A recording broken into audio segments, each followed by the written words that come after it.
This afternoon we have Engin Kurda, who will be talking about most ransomware isn't as complex as you might think. As always, please remember to put your mobile devices on silent so that we're hearing just Engin. Thank you very much. Hi, good afternoon everyone. Thanks for showing up. I have the pleasure of having the last session. Hopefully it's not the curse of having the last session. So briefly about my background. So I'm a computer science professor at Northeastern University in Boston. I've been doing malware research for the last 10 years or so. And I've helped build some popular malware analysis systems like Anubis, Exposure, WebOet that some of you have maybe used in the past. And I'm also one of the co-founders of LastLine that does zero-day threat protection. So we work on malware. And LastLine Labs is actually our research arm. So this work is partially based on a study that my PhD student, Amin Karaz, actually worked on, and I published with some co-authors at a conference called DINMA 2015. So there's a scientific paper that goes with this presentation. If you Google for cutting the Gordian knot, a look under the hood of ransomware attacks, Google is going to spit out the PDF, and if you're interested in the technical details, I would refer you to that paper. So there's definitely more information there. I have a short session, so that's why it's going to be a short talk. So some key takeaways from this presentation. So the majority of ransomware actually launches relatively straightforward attack payloads. When I say that ransomware, most ransomware isn't complex, some people are going to find that provocative. They're going to say, no, but ransomware is malware, they do all these things, they're actually complex. So we're going to look at some examples. We're going to look at the big picture. And my aim is to set the problem in perspective and to show you that not all of them actually are as complex. In many cases, we're actually seeing relatively straightforward attacks. And I think there is hope. We should be able to do things to actually detect some of these attacks more efficiently. So things like using bad cryptography or the use of standard cryptography libraries, right? Which is something that we might actually use to detect ransomware. Or sometimes files are deleted, but they're not wiped off disk, right? So you might actually have the chance to recover the data. So not all ransomware is actually equal. So compared to other types of malware, ransomware actually has very distinct predictable behavior, right? So we're going to go through some examples. So malware, ransomware is a specific type of malware, but it does things that are quite unique to ransomware, things like ransom notes with background activity, background noise, change in the entropy of files, right? When things are being encrypted, the entropy of files change. Iteration over large numbers of files. So these are typically things you might not see in other malware or in benign software. So hopefully we should be able to use these things to detect malware, ransomware more effectively. So what are we going to discuss? Well, the significance of the ransomware threat. So definitely it is a threat. I'm not saying that it's not a threat. But not all threats are very complicated, although they might be successful.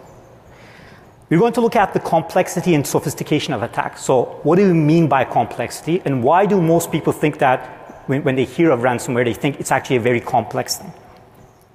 What are the attack mechanisms we actually see out there if you look at ransomware at a large scale? And what are the main ransomware weaknesses? So they do certain things, but can we actually use these weaknesses to be able to detect ransomware more effectively? Can we develop technologies that actually use these weaknesses to detect the ransomware? And also I'll be talking about better mitigation. So my aim is to hopefully close Black Hat with a positive message, right? Not all is lost.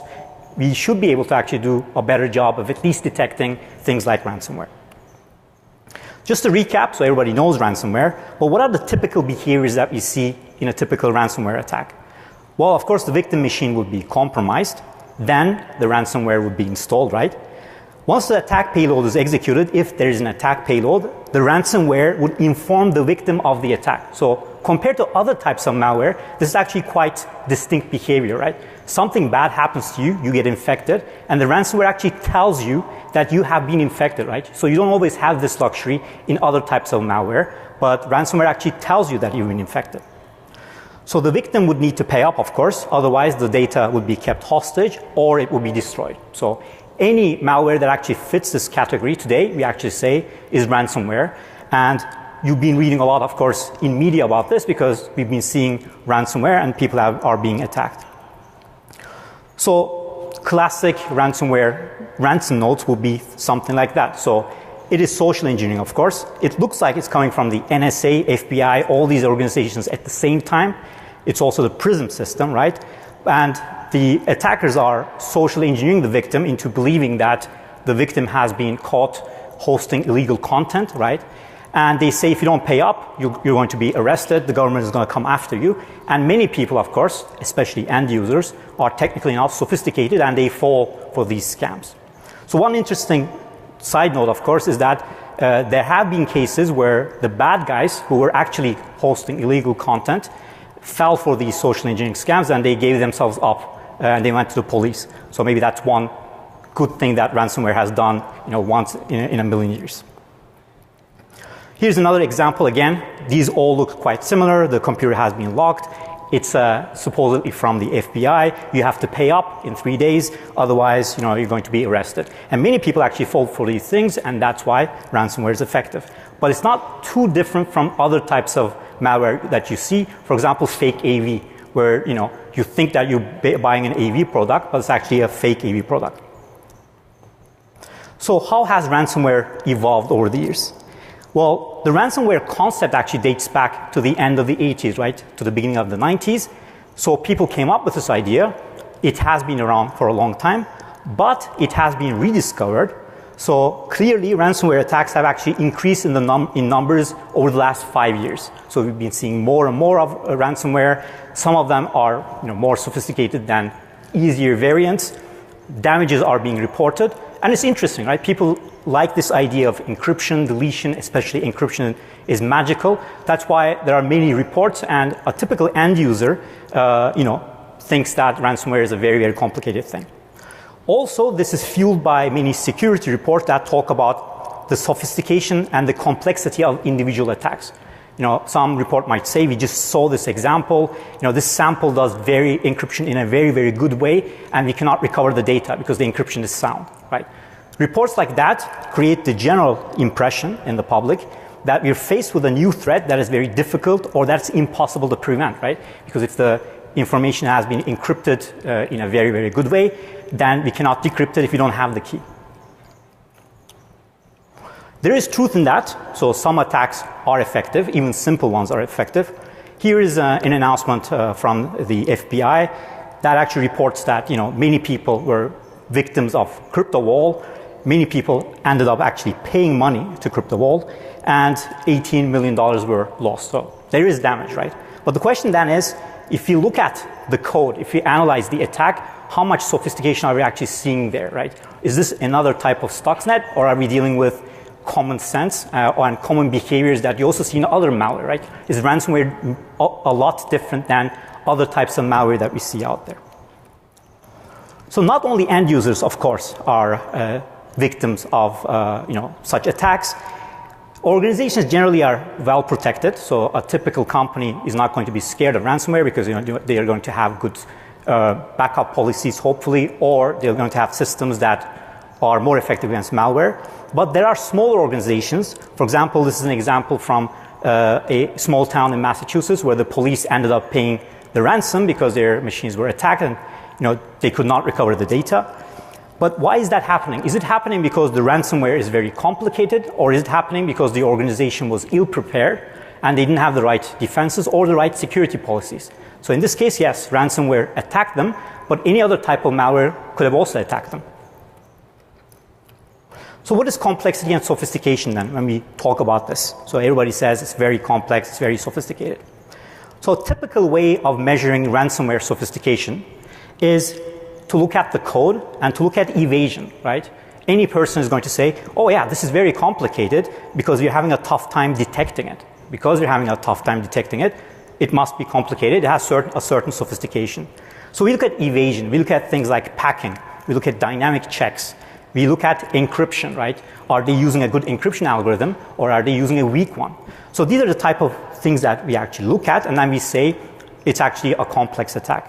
So evasion, of course, is not something that you only see in ransomware. You also see it in other types of malware. So it's actually common behavior, right? It's not unique to ransomware. So things like stalling against the analysis environment or self-modifying code that adapts itself. So in this work, we're actually looking at the sophistication of the attack after compromise. So we're going to look at what ransomware actually does, if you look at the big picture. Of course, there are samples that are, that do more nasty things than others, but how complicated are they and how complex are these attacks? And then you can make up your mind about it. So to be able to do this, we collected some samples. So we took a historical look at the ransomware. We looked at samples from 2006 to 2014. We looked at more than 1,300 samples covering 15 families, including modern families like CryptoLocker and CryptoWall. So we did this by crawling the web, looking at public repositories, getting some data from Lastline as well. And we analyzed these files and tried to gain some insights into what we're actually seeing, what we saw in the past, what we're actually seeing today.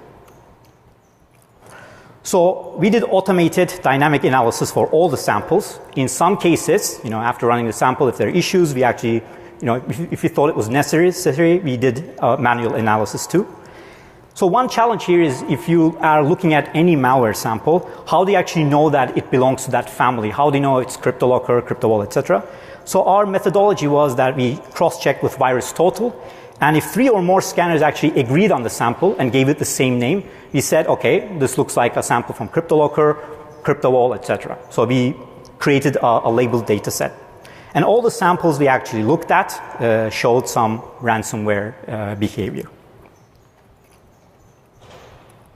So what are the attack payloads? So encryption, of course, is a popular thing, right? So about 5% of the samples that we actually looked at were using some sort of encryption. It's generally well known that older samples used to implement, this encryption themselves. So basically, the malware authors decided that they wanted to implement this. So there's custom encryption, which actually leads to mistakes. So there have been many reports where you actually look at the encryption, it's actually not implemented well, or the attackers make mistakes like leaving keys on disk, and you can actually use these things to decrypt the data. So this is something that used to happen quite a bit in the past, so it was not perfect. Recently, we're seeing more samples that actually use standard libraries, right? So current popular families like CryptoLocker and CryptoWall use the Windows crypto libraries. So these are standard libraries, and they are being used because they're standard libraries. They do the crypto, they do the software engineering. So if something is encrypted with them, of course, it's difficult to decrypt it, right? Especially if you don't have the key. The question, though, is this sophistication or is this just good software engineering? Every good software engineer knows that you don't implement encryption algorithms yourself. You use things that other people have implemented, have verified. So this is actually good software engineering, right? So the fact that they're using standard libraries is good practice, right? It just makes their product more stable, but it's not that sophisticated in the sense that they're using standard libraries. So using strong crypto libraries is actually a double-edged sword for the attackers. At the one hand, they can actually create damage that it makes, that's irreversible, that's tough for us. But at the same time, if you're doing dynamic analysis, so if you're looking at this piece of code before it reaches the end users, it gives you the chance to catch certain things, such as the use of these libraries. So if you see that something suspicious is using crypto libraries, maybe you can actually use that against that sample, and you know that you're potentially dealing with a ransomware sample. What about deletion mechanisms? So about 36% of the five most common ransomware families in the data set were deleting files. If you didn't pay up, the files were actually being deleted. So most of the deletion, in fact, was quite straightforward. How would a professional person do this?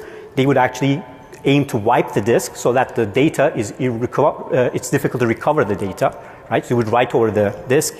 So you would wipe that file off the disk. But most of them were, of course, lazy, and they were directly working on the master file table entries and marking things as being deleted, but the data was still remaining on disk, right? So yes, it was deleted, but you had the potential and the possibility of recovering the data in some of these samples because it wasn't actually completely corrupted, right? So recovery was actually possible in many cases, right? So just because you're hit by ransomware doesn't mean that you cannot recover the data. In some cases, if it's a simpler variant, you might be able to recover the data too. But at the same time, this use of MFT could be an effective venue for detecting ransomware during analysis. If you see that a lot of MFT activity is being done. Maybe bulk deletions are being performed during the analysis that might give you the chance to say, hey, this looks suspicious. Benign software wouldn't typically do this. Combining it with other things that you've seen maybe would give you the possibility of detecting ransomware more effectively. So many samples, of course, also lock the desktop. That's another classic ransomware behavior. Rather than deleting things, rather than encrypting them, what is a simple attack? You basically lock the desktop and you keep the users out of the desktop. This is classic ransomware behavior. So more than 60% of the samples we looked at, if you think of this historically, this was a very, very popular thing in the past. Use things like create desktop to create a persistent new desktop, and you just lock the user out of the machine.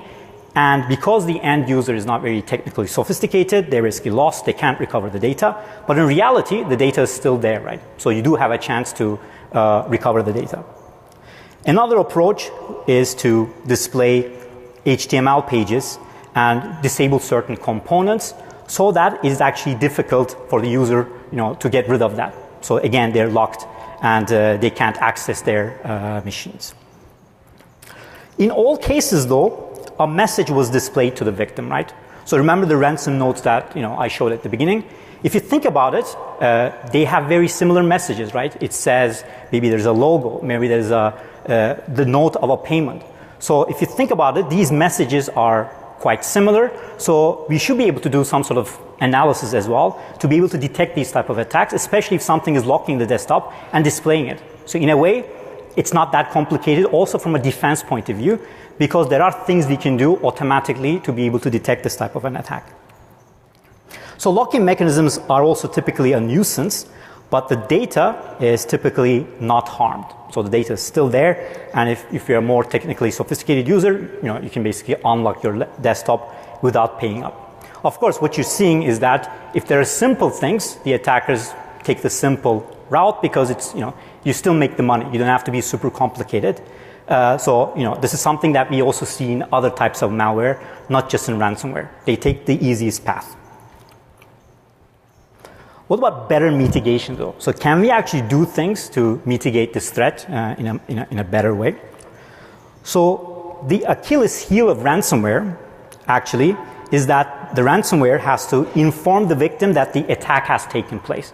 This is actually quite unique to ransomware, and this is something that you don't see in other types of malware. If you look at nasty malware, they try to remain hidden, they try to remain stealthy, they might inject themselves into other processes, because if you do a PS, you wouldn't see it running, right? They're trying to hide the activity, and they try to remain hidden over longer periods of time because they're doing bad malicious activity in the background.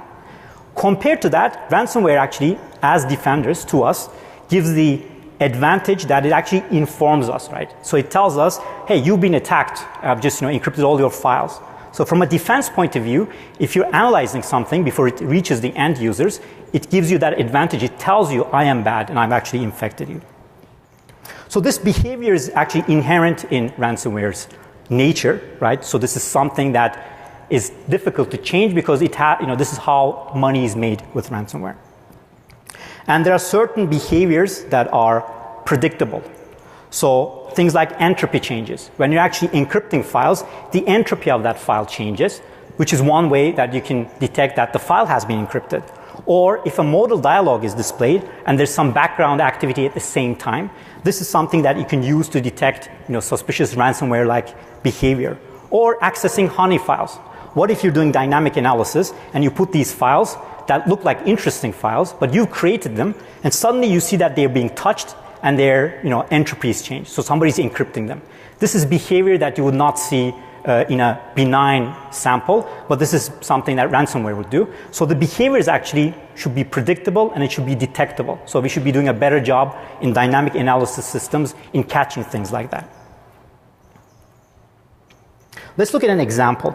So if you look at CryptoLocker and you run it in a dynamic analysis environment, the types of behaviors you would see would be things like the auto start is modified, right? Why? Because the attacker is trying to make this persistent. Every time you reboot, the same thing is displayed. You would see things like memory activities. You would see network activities. So all sort of things that you would also see in other malware samples would be displayed typically by ransomware too. But one thing that you would see potentially would be evasion attempts, right? So they might be checking for specific image file names, or they might be checking for certain module names that automatically get typically loaded into sandboxes, or they might look for certain indications that the code is running in a sandbox to be able to detect this. So yes, evasion is a possibility, and this is what we actually often say that, say is complexity, but this is not unique to ransomware. But what is unique to ransomware is that you might see file activity. So you might see things like, that this thing is searching for files across mounted drives, or you might see that it's iterating over directories, right? So you run it, there is some evasion, but at the same time it's doing ransomware-like things, right? Because it's trying to encrypt all the files. Very suspicious. If you look at the report, other things you might be able to see would be loaded libraries, right? You see a bunch of libraries that are loaded. There are standard ones, there are kernel operations. But one thing that actually pops up is that it's using crypt-based.dll, right? And what is that? That is actually Microsoft's base cryptographic API DLL. So this by itself doesn't actually tell you that you're dealing with a malicious sample, because benign software could also use this. But when you start combining these things, combining these behaviors, you have cryptography usage, you have something that's actually searching over many files. In some cases, it might be displaying something and doing this in the background. So when you start correlating these things and combining them, we should actually be doing a good job detecting these things. And these behaviors are actually not too complex. So these are actually things that we should be able to catch. So the key takeaways, again, the majority of the ransomware actually launches relatively straightforward attack payload. So if you look at the attack that is taking place, yes, encryption happens, right? And the encryption might be good. But if you're doing some analysis, maybe at a gateway or something, before this thing actually hits the users, you should be able to catch things like the use of standard cryptography libraries. And even after an infection, in some cases, bad crypto is used. There are many examples of that. Or things like files are deleted, but they're not wiped off disk, right? So again, typically malware authors take the easiest path, and they don't always put a lot of complexity into whatever they create. So it's not always Stuxnet that we're talking about. That actually shows a lot of real complexity. So compared to other types of malware that tries to remain stealthy in the background, ransomware actually has very distinct predictable behavior. It does these things, and we know that it does these things. Things like ransom nodes with background behavior. So you might be able to do OCR. So you look at these images maybe automatically, try to extract certain words, and then use them during your detection phase to actually detect malicious code like ransomware. Or the change in the entropy of files.